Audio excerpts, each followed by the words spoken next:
Boker Tov, Yom Tov, Zorim Tovim, and Laila Tov. Good morning, good day, good afternoon, and good evening, no matter where you are at. This is Carrie, and I am going to share from my heart today regarding an excerpt from Dr. Joe Dispenza's book called Breaking the Habit of Being Yourself. Jesse actually brought this to Ken and I's attention while we were going shopping the other day, and I absolutely felt it was imperative to share this with you. Simply because that which we are sharing on this YouTube channel has everything to do with what I'm about ready to read to you.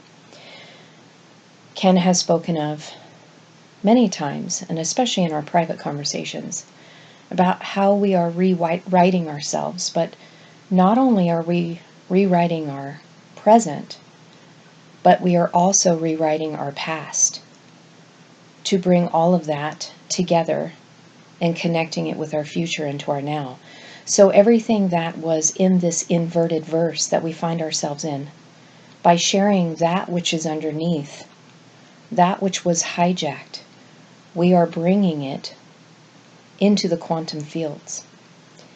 And our ability to create our now is from the space of heart-brain coherence.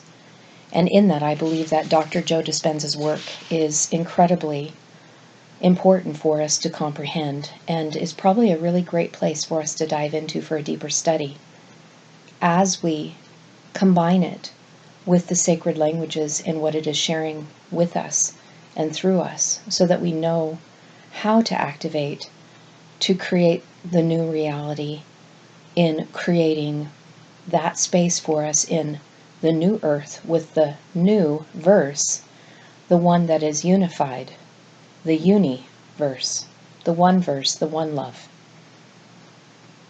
Here we go. Like everything else in the universe, we are, in a sense, connected to a sea of information in the dimension beyond physical space and time. We don't need to be touching or even in close proximity to any physical elements in the quantum field to affect or be affected by them. The physical body is organized patterns of energy and information, which is unified with everything in the quantum field. You, like all of us, broadcast a distant energy pattern or signature. In fact, everything material is always emitting specific patterns of energy, and this energy carries information. Your fluctuating states of mind, consciously or unconsciously, change that signature on a moment-to-moment basis because you are more than just a physical body. You are a consciousness using a body and brain to express different levels of mind. Another way to look at how we humans and the quantum field are interconnected is through the concept of quantum entanglement, or quantum non-local connection. Essentially, once two particles can be initially linked in some way, they will always be bonded together beyond space and time. As a result, anything that is done to one will be done to another, even though they are spatially separated from one another. This means that since we too are made up of particles, we are implicitly connected beyond space and time. What we do unto others, we do unto ourselves. Think about the implications of this. If you can wrap your mind around this concept, then you'd have to agree that you, that exist in a probable future, is already connected to you in this now, in a dimension beyond this time and space. Stay tuned. By the end of this book, that idea just might seem normal to you. Since we're all interconnected across distance and time, does this suggest that our thoughts and feelings can influence events in our past, as well as those we desire in our future? In July of 2000, Israeli Dr. Leonard Lebovici, conducted a double-blind, randomized controlled trial involving 3,393 hospital patients, divided into a control group and an intercession group. He set out to see whether prayer could have an effect on their condition. Prayer experiments are great examples of mind affecting matter at a distance. But stay with me here, because everything is not always what it seems. Libovici selected patients who had suffered sepsis, an infection while hospitalized. He randomly designated half the patients to have prayers said for them, while the other half were not prayed for. He compared the results in 3 categories: how long the fever lasted, the length of hospital stay, and how many died as a result of the infection. The prayed for benefited from an earlier decrease in fever and a shorter hospitalization time. The difference in the number of the deaths among the prayed for and the not prayed for was not statistically significant, although better in the prayed for group. That's a powerful demonstration of the benefits of prayer and how we can send an intention out into the quantum field through our thoughts and feelings. However, there's one additional element to the story that you should know about. Did it strike you as slightly odd that in July in 2000, a hospital would have more than 3,000 cases of infection at once? Was it a very, very poorly sterilized place, or was some kind of contagion running rampant? Actually, those who were praying weren't praying for patients who were infected in 2000. Instead, unbeknownst to them, they were praying for lists of people who had been in the hospital from 1990 to 1996, 4 to 10 years prior to the experiment. I'm going to say that one more time. If this sinks in, this is so radical.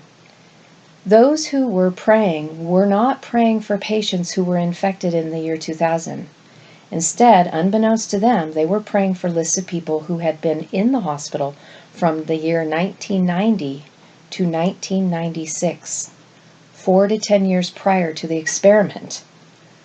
The prayed for patients actually got better during the 1990s from the experiment conducted years later.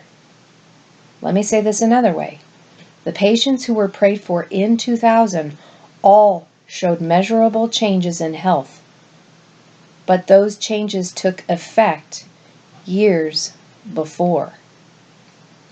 A statistical analysis of this experiment proved that these effects were far beyond coincidence.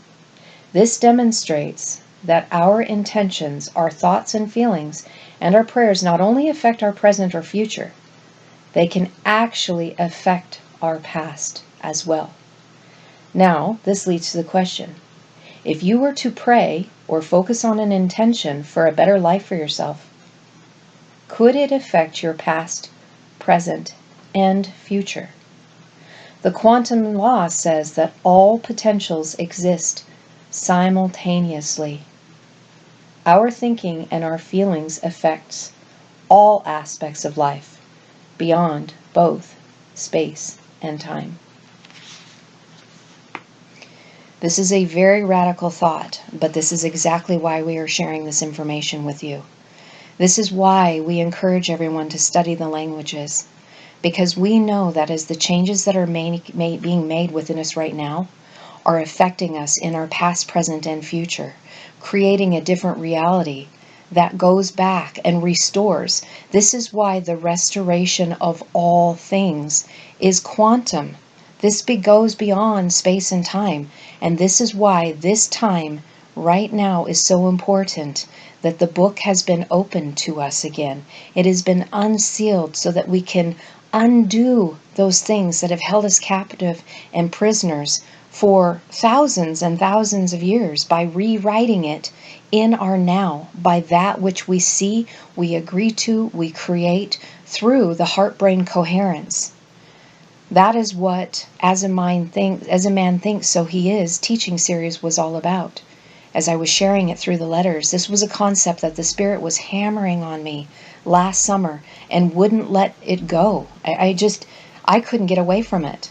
And this came to me a couple days ago through Jesse through Dr. Joe Dispenza's work, which is exactly what we have been trying to present.